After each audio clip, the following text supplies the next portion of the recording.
Welcome to the Ernie Chambers Show.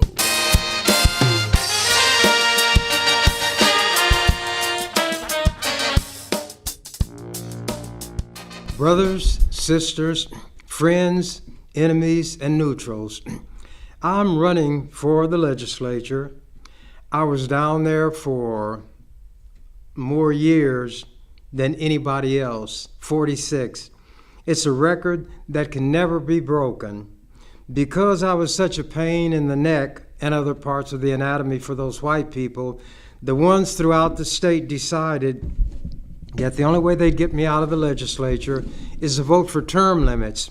And the way that works is that a person cannot serve more than 2 terms together and then has to be removed from the legislature because 8 years were served. Well, after you sit out 4 years or a full term, you can come back. I was term limited twice. The first time I was term limited, I stayed out my 4 years. I came back, and my first words were, as I was saying before I was so rudely interrupted by term limits, I was term limited out, and I told people this time around that if my mind is clear, my health is good, I'll consider the possibility of running. And many people took that as a commitment, that if my health is good, which it is, if my mind is clear, I believe it is, ZYXWPSRQPONMLKJIHGFEDCBA, then I would consider running. Well, the pressure built up, and because I've lived in this community all of my life, I'm 86, I will be 87 July 10th. I acceded or yielded, and I filed a day or so, maybe 2 or 3 days, maybe a week, for re-election. And I'm going to do some giving of information of things that I did while I was in the legislature, because people may not know specifically. Rather than relate these things by just narrating, I decided I would read articles that appeared throughout the years describing what I did and how. Now, I will give myself credit. I've never been one to say I am not up to the job. In fact, I have a little rhyme that I put together. Nothing is so sad or so forlorn as a car that will not toot its own horn. This particular item is dated April 17th, 2005. You can calculate how many years ago that was. This is 2024. This item was from 2005, and it was headlined, Obligation to Continue. Ernie Chambers' tenure in the Nebraska legislature is a record. This article appeared in the Omaha World Herald. By the way, who endorsed the person running against me? I guess that jinxed that person. Next week, State Ernie Chambers becomes Nebraska's longest-serving state senator, and it's a record that can't be broken due to term limits. On April 25th, the Omahawan will surpass the record of Jerome Warner, who served 34 years, 3 months, and 19 days before dying in office April 20th, 1997, at age 69. He died younger than I am now. So when people talk about my age, I point out that there are graves for babies, graves for teenagers, graves for younger people, graves for people of all ages, and we never know when the grim reaper is going to harvest us. But I don't feel his cold breath on the back of my neck, and I don't feel his bony fingers holding my hand. But to continue, Chambers, 67, has seen 8 governors come and go. For much of his tenure, he was Nebraska's only black lawmaker. He fought to get black representatives on Omaha City Council and School Board by passing bills to establish elections by district for both. Some people don't realize that.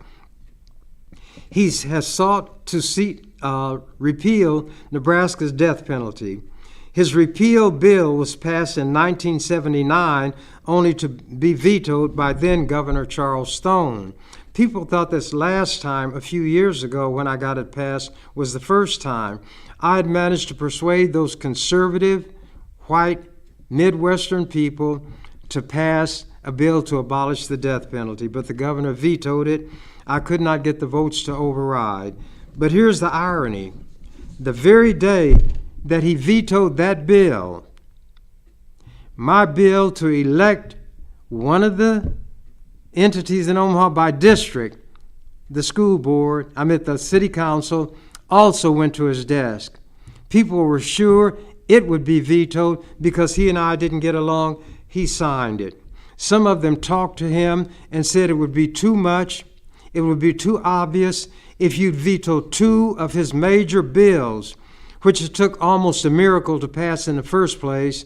If you vetoed them both the same day, it wouldn't do you good. So that bill was finally enacted after having been vetoed by about 4 times prior to that. In conversations with the World Herald last week, Chambers discussed his decades of service and what may be his legacy. Other people talked about legacy. I never did. I told him that's too high on the anatomy. Maybe a footacy or a soulacy, no legacy. No looking back with regret. No, those schoolgirl days of biting nails and long lost something must end. But anyway, why did you run for the legislature? That was the question. Answer. I really didn't decide on one of those things I had wanted to do.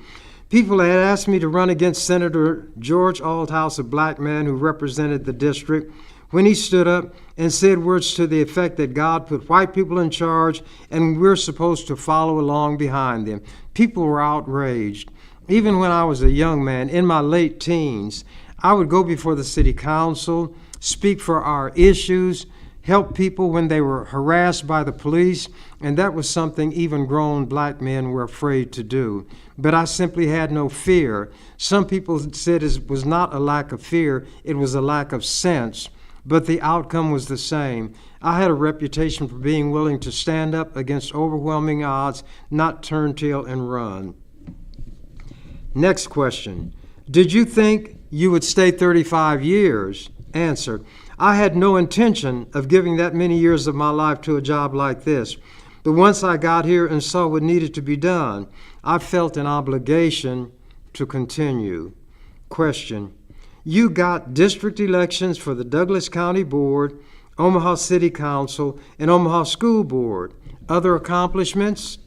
Answer. Getting rid of corporal punishment in the schools. That means something to me. At Horace Mann and some elementary schools in the black community, they have paddles. I should have brought one to show you that they beat our children with.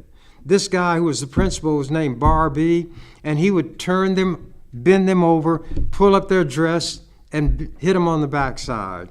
And when I found out, I was furious. And I'm not going to go into how long and how I got that done, but it was not done in white schools, and I finally got it outlawed for all schools and the legislature. Believe it or not, the black teachers opposed my effort to get rid of punishment, physical punishment for our children. The Ministerial Alliance, comprising black ministers, were in favor of the corporal punishment, but they didn't want anybody going upside their rear end or their head physically. I guess being what they call a lost soul and a black militant firebrand, whatever that meant, I was not surprising anybody by being against such a black tradition of letting our children be beaten by white people and some ignorant Negroes. But to continue, Getting rid of corporal punishment in the schools, that means something to me. And the 2 death penalty items that I did get passed into law meant something, and some people are aware of it. One was that nobody who had committed the killing prior to 18th birthday could be subject to the death penalty, nor could anybody who in those days we said was mentally retarded. As a result of that bill, 2 such persons, mentally retarded as they were called, were removed from death row. Can you imagine executing people who are certified to be mentally ill? Those are the ones that Nebraska wanted to kill. Those were the ones that I was able to rescue. And these young people, none of them could be executed. So I told people, if I were a hippopotamus with a mouth that big, I would take a bushel basket of apples and swallow them in one gulp. But since I'm not a hippopotamus, I have to consume the apple one bite at the time. I was never disheartened, never discouraged, and my philosophy is never to give up, never to quit, always believe in myself. To be ferocious when necessary, implacable, which means face down whatever I had to, and to be relentless. Those were my watchwords, and I didn't do it with a frown. Sometimes I frown. Some people said I'm just ugly. Ugly is in the eye of the beholder. But anyway, I would always tell people, nobody can treat me better than I will treat them. So if there's to be anything approaching what is called a relationship, you will determine the footing for it. Treat me the way you want to be treated, and nobody can treat me better than I will treat anybody. Continuing. Oh, the 2 death penalty items. Other things that I've done. I doubt those things will be undone, but there are other things that I've done which might be undone when I no longer was in the legislature. Question: is your focus on the death penalty an achievement? Answer: the ultimate thing has not been accomplished yet. That's its abolition. Question: you fought racism throughout your career. How do things compare to 1970? And remember, this article was printed 2005. Answer: there have been presidential executive orders, congressional enactments, court decisions aimed at alleviating racism, yet racism is as deeply entrenched, it is more virulent now than it was. And because of that, I would explain that the constitutional provision that says anybody born or naturalized in this country is a citizen. We were born here, and we're not citizens yet. A white person can get off the boat from Europe on Friday, and I, who've lived in this country all my life, would be approaching him Monday to try to get him to give me a job. That's a slight overstatement, but you use examples to make the point. Continuing. Question: you've introduced a number of bills for gay employment rights. Why is that an issue you have pushed? Answer: when I was growing up, I didn't know what a homosexual was. Even as an adult, I didn't think too much about it. Whenever the police took out after a group, however, it would catch my attention. But that wasn't enough by itself. Senator Tim Hall of Omaha brought a bill that dealt with non-discrimination in the workplace against gay and lesbian people. They called it the LGBT community then. They didn't add the Q and the plus. I know how hateful people are, and I told Tim that as hateful as these people are, when you bring about a bill, I don't think a person should bring a bill like that and be the only name on it. so I put my name on it too. And I was one of the strongest supporters ever since. Question: why require strict liability in police chases? Answer: I had seen in Omaha all kinds of chases. At first, I talked to the mayor and others about getting rid of these chases. It was capped when the cops were chasing a guy who went through a stop sign, hit a teacher's car, and killed him. The teacher left a widow and 4 children. I said, since the cities are not going to regulate these chases, I need to find some way to compensate innocent third parties who are hurt. And here's how that went. You could sue, but you would have to prove that the cop was negligent in the way he or she was driving in the pursuit. They never said the pursuit itself showed negligence, so nobody ever could win. I did not base my law on any negligence by the officer. And my argument was, if these high-speed chases are deemed by the public to be a legitimate method of law enforcement, then I'm not going to make the cop personally liable. They don't have anything anyway. I'm going to make the city for the city cop, the county for the sheriff, the state for the state patrol. If an innocent third party is injured or killed in a police chase, that meant the person being pursued or the pursuing officer caused the injury. The entity for which that pursuing officer worked would have to pay. And down through the years, people have collected.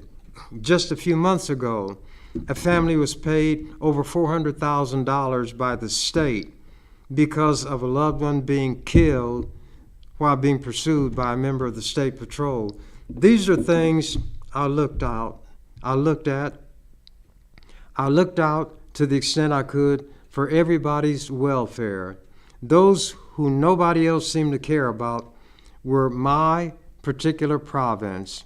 As I say, the least, the last, and the lost. Continuing this article.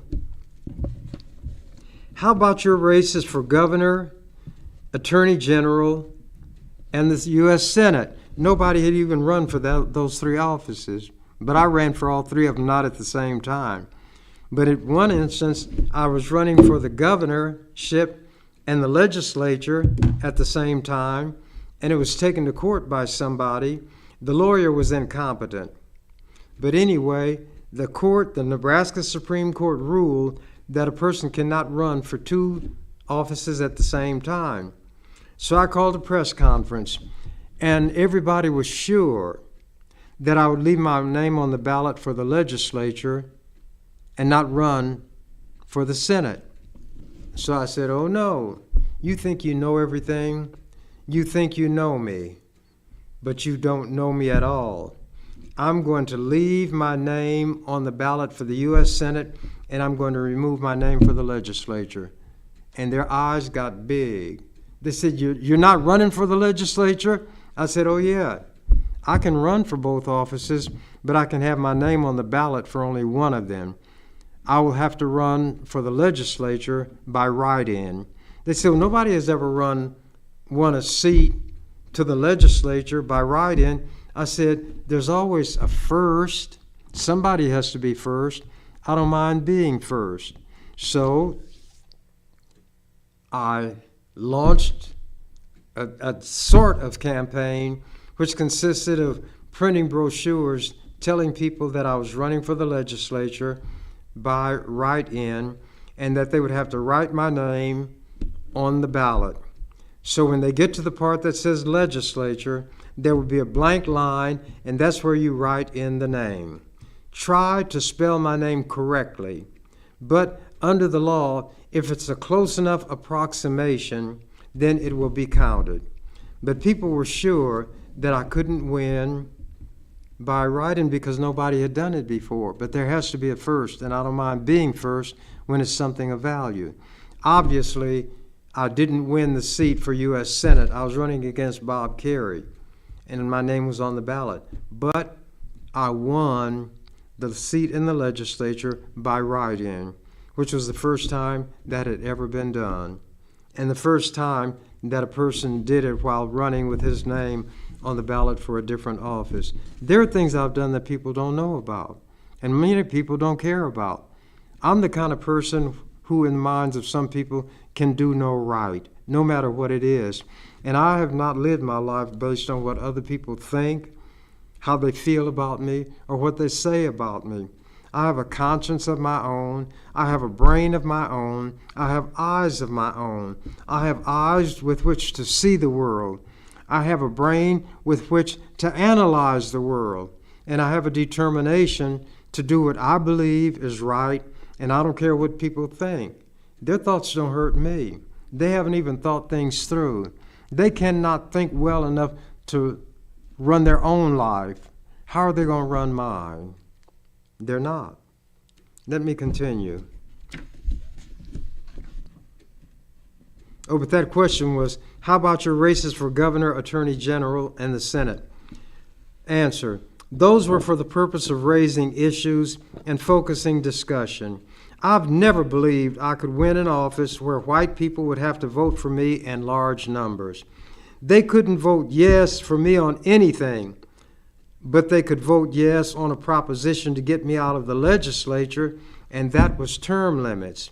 Because of term limits, Chambers will not be able to run for re-election in 2008, which was 3 years off from when this article appeared. But I ridiculed them. I said, to get rid of one black man, you were willing to get rid of 47 white people. So you deem one black man of more power than 47 of you all. If that was my view, I guess I'd do it the same way you're doing it. But having the intelligence that I have, I would be ashamed to admit to my enemy that one of them was of more power and merit than 47 of us. And then I'd cap it, or as they say, put the cherry on top of the sundae by telling them, if Alibaba can handle 40 thieves, I should be able to handle 47 white people. I never took low, I never bit my tongue, and nobody would ever be ashamed of me, who is black, unless they were Toms, Jemimas, and whatnots, but they wouldn't be ashamed because I would not stand up and speak when I should speak, and when most people of all races, nationalities, and sexual orientation were afraid to even whimper. Let me continue. Question, have you always been an independent? Answer, there was one time that I registered as a Democrat so I could vote in the primary for Jesse Jackson. I was in the New Alliance Party so I could be their candidate and discuss the issues that nobody would discuss. So again, I registered for that party. And then there was a short time I was a Republican. I did that to irritate them. The senators around here in those years used to have their little private meetings. When I became a Republican, I could go to the meetings, and I told them they were duller than a convention of undertakers, so they didn't have to worry about me coming anymore, and I changed my registration back to independent.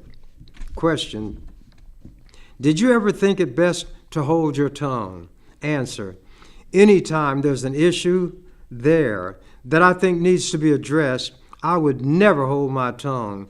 The only time I might hold my tongue is when I'm talking to student groups. They're not in here lying, yielding to lobbyists, sponging and mooching off the lobbyists, and doing things I think are inappropriate, failing to use the power they have to do good. And I always treated young people, and especially infants and toddlers and others, differently from the way I treated older people who knew better. Why have you never worn a suit and tie? That was such a worry for white people, and that in itself was enough, but that wasn't the reason. Why have you never worn a suit and tie? Answer, because I don't want to. On some issues, I'm as transparent as a sheet of window glass, and that was my reason. I didn't want to. but I did create one. I was a barber, and if wearing a sweatshirt and jeans were good enough for the people who gave me my living, they were certainly good enough for those who deemed themselves my enemies and comported themselves so. And clothes do not make the man or the woman. However, the man and the woman can make clothes. Let me continue. Was it hard on your children for you to be in the public eye? Answer: they never told me that it was, but I know there were things they heard that they didn't like. But some of what I am rubbed off on them. I used to take my kids to cemeteries when they were little so they wouldn't be afraid of ghosts and dead people. I didn't want them to be full of superstition. I took them to horror movies, drive-ins in those days. I would explain that this stuff is just a movie. When a monster was there, I'd say, see that monster? Well, there are people back here like we're sitting in this car, and they have a camera, and they're taking the picture. That is a person made up to look like that in the way that people do on Halloween, but they're not real. Continuing. They knew I had a sense of humor. They'd ask me, quote, Daddy, why don't you pray over your food? I'd say, well, I don't need to. If anything, I'll thank your mother, 'cause she's the one who cooked it. They'd look at each other and laugh. They'd look at their mother. Sometimes she didn't want to laugh, but she would. Then they put in parentheses, Chambers and his wife, Jacqueline, were divorced many years ago. She died in the year 2000. They never saw me disrespect her, raise my voice or my hand or anything like that. I wanted my children to see in me an example of the way I thought they should live. Question: you went to law school. Why not become a lawyer? Answer: the only reason I finished law school was because I started it. It became a principle in and of itself that I had to finish what I started. Being in a courtroom is something like a taxi cab where you're more or less obliged to accept every fare, which I wouldn't do. That was not the kind of activity that would have given me a sense of fulfillment. Judging me by other people's standards could result in a conclusion that my life has been virtually wasted. I don't have a lot of money. I'm not highly respected by many people. I don't have a good reputation in the minds of a lot of people. I don't have any social standing or status in the eyes of most people. I belong to no organization. I don't go to church, no political parties, or do I seek their backing. I'm a loner. That makes my life very uncomplicated. I only have one person to please. Now, he's hard to please, but I know what pleases him. And if he's pleased, everything's all right with the world. And as I say, that's when I lay my head on that pillow at night and I sleep the sleep of the just. What you're listening to and watching is the person who's running to get back in the legislature. If you think I'm fit, vote for me. If you think otherwise, then vote foolishly. As the song says, though, but if you lose me, oh yes, you lose a good thing. Check that out by somebody who sang it. Question: what about politicians you've known, such as Governor Jim Exon? Answer: I got along with him probably more than I did any of the others because he came closer to being what he seemed to be. We would talk very strongly about it and against each other. One time I even offered to wrestle him for charity. Now, he was a big man, but I would have done it.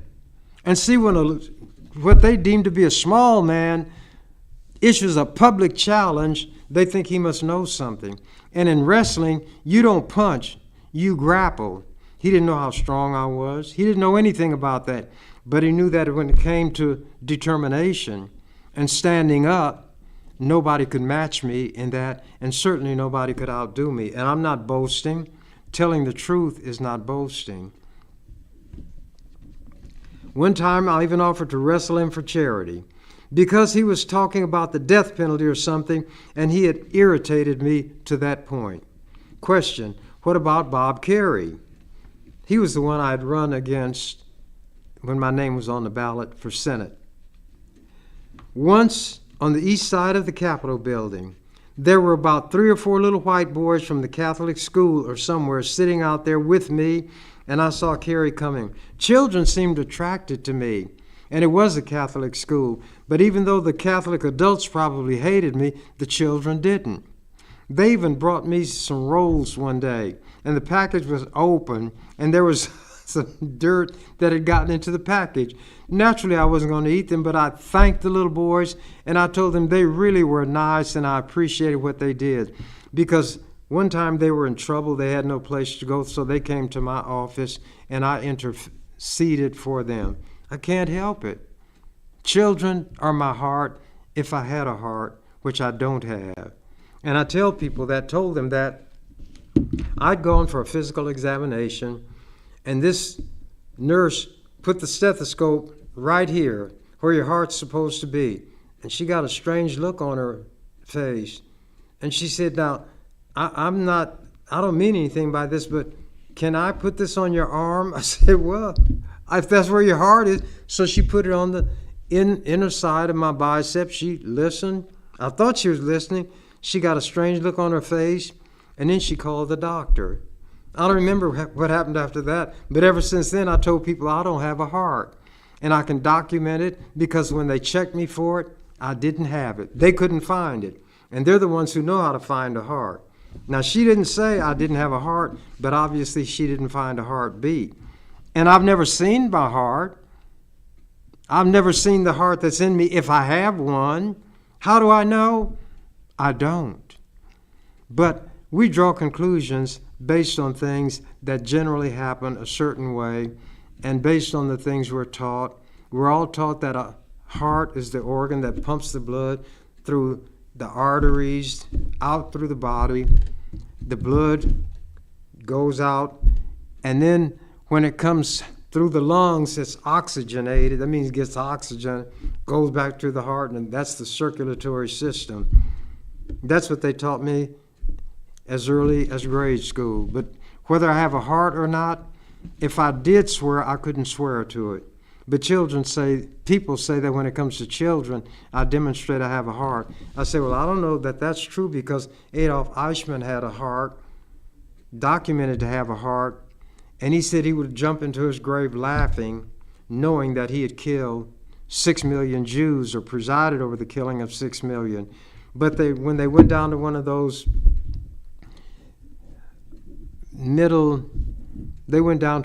countries in Latin America, and they captured him. He was going by the name Clements or something, but the Israeli Mossad, or whatever they call them, I call them the butchers, the modern day Nazis. They tracked him down there. They're tricky people. They injected him with a drug. They brought him onto the airplane in a stretcher. They lied and said they were doctors and they were taking him for treatment. Well, they took him back to Israel. They put him on trial. And from what I've read about the trial, he was in a glass cage, glass enclosure, like in Russia they put people. And they said invariably, when people came in for the first time, they were shocked at what they saw. They didn't see a hulking, glowering guy with those thick eyebrows that came together in the middle of their forehead over their nose. He was a person of medium height, medium build, wore eyeglasses, and could have been an innocent accountant.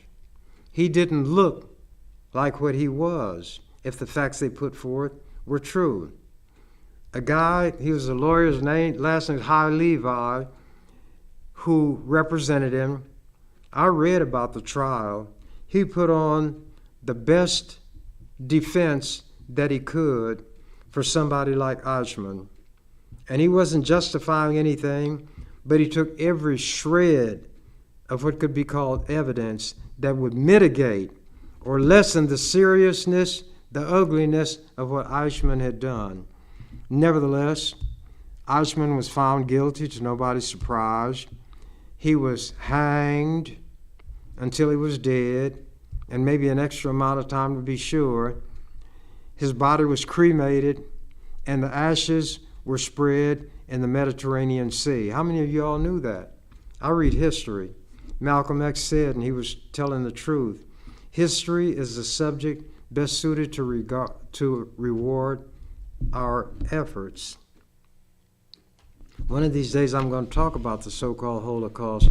And as I've said several times in this time slot, there are people who feel that the Jews the Israelis learned all of the bad things from the so-called Holocaust, and the Jews who wound up going to that part of the country known as Palestine and stealing the land from the Palestinians, there was no Israel.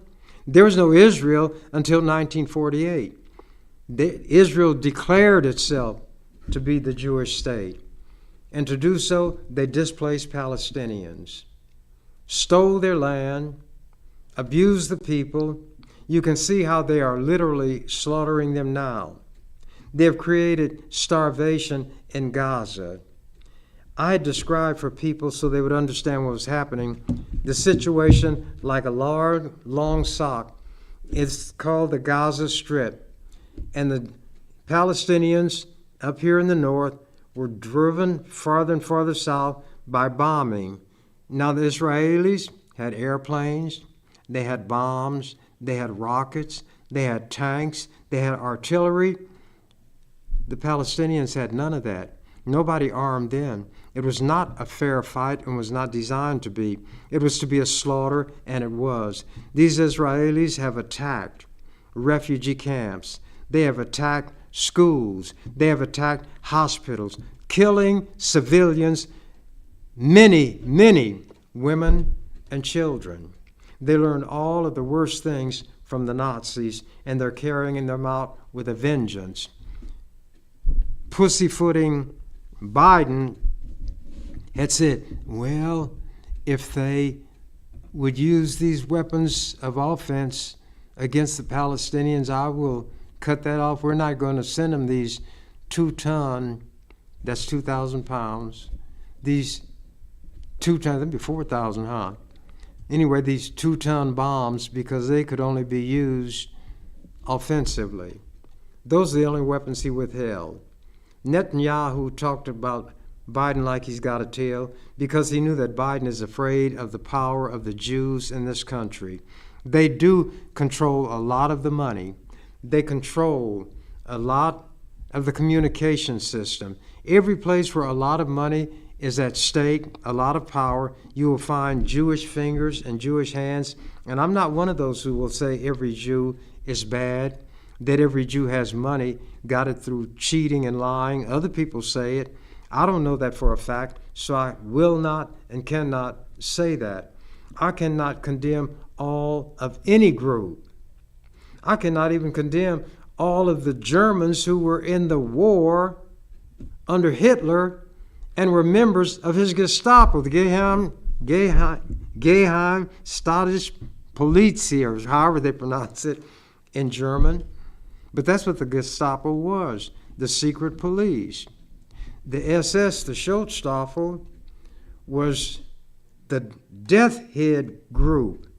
They were the ones who operated the death camps. They were the ones who could commit and did commit the mass murders. They murdered young Jews. Why would they do it? Well, young Jews grow up to be old Jews. Little Jews grow up to be big Jews. And that seems to be the lesson that Netanyahu and his type learned in attacking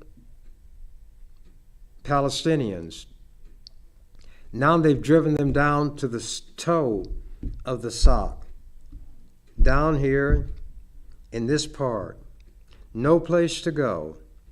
And the Jews are continuing airstrikes, using tanks, and wanted to use even heavier weaponry against these people.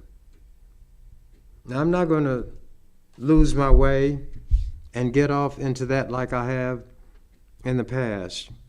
I'm supposed to be indicating to you all, if you're still listening, some of the things I did while I was in the legislature telling you something about that record and saying that I intend to do the same thing if I go back.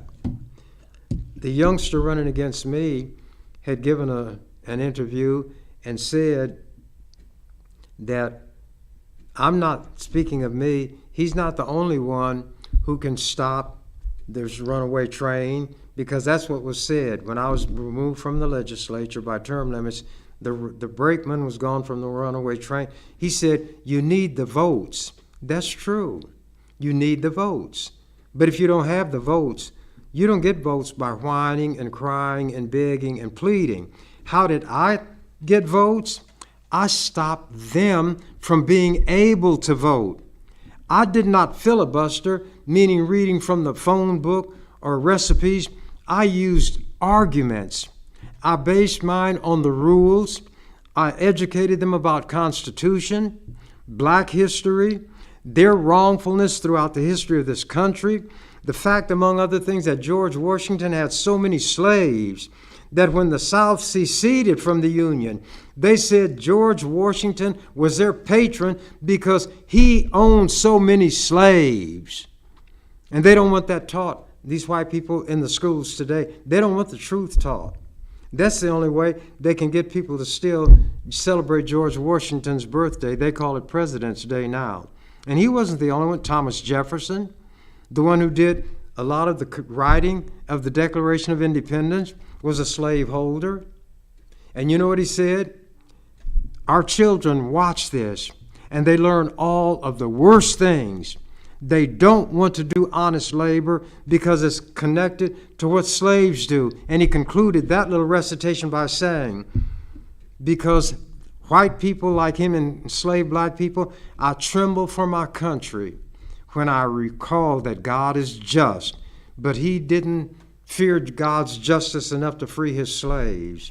And you think they weren't raping black women, black girls? Thomas Jefferson had a teenager named Sally Hemings who he traveled over to France with as an ambassador. This young black girl in tow. That's what was happening to us. Treated like cows, pigs, and chickens.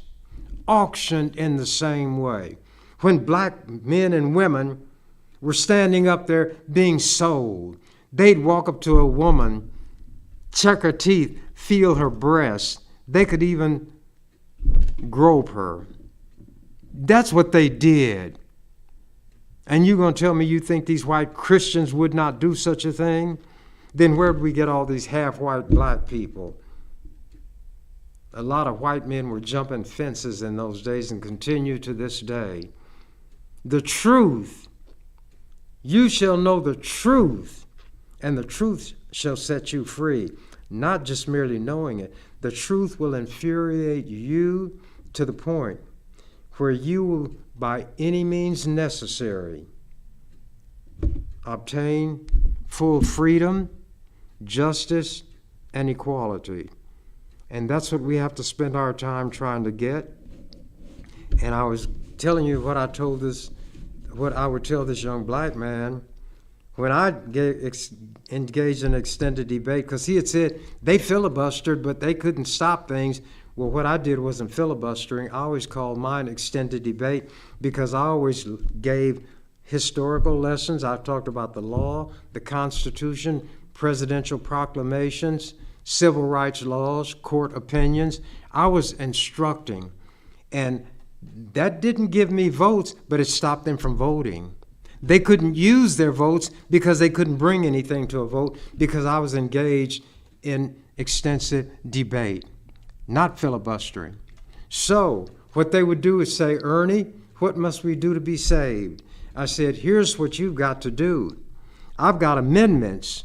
We'll put these amendments on your bill and I'll let you at least get a vote on it, but I'm still going to oppose it. However, I won't dig my heels in and stop it entirely. If with these changes I'm suggesting, I'll still speak against the bill. I don't want to stop everything that's passing because some of them have good parts in them. If you can overcome my opposition, then you will get your vote. but I will not stop you from getting a vote. And that's what I did with their rules. I stopped a vote from being taken. And although I didn't have the votes at first, they couldn't use theirs. And the youngster who's there now doesn't understand these things, and maybe he will learn, but we'll just have to see. I have a record, and I'm going to begin to lay that out, not just by me saying it, but by reading articles. I'll give you the news publication, I will give you the date, and you can check it for yourself.